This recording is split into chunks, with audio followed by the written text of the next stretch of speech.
Lukas! Är du Lukas? Är du så trött så du inte orkar äta ens?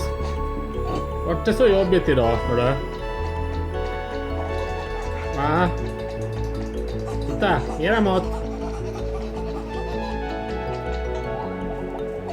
Lukas! Du är en riktig golvsnutt du.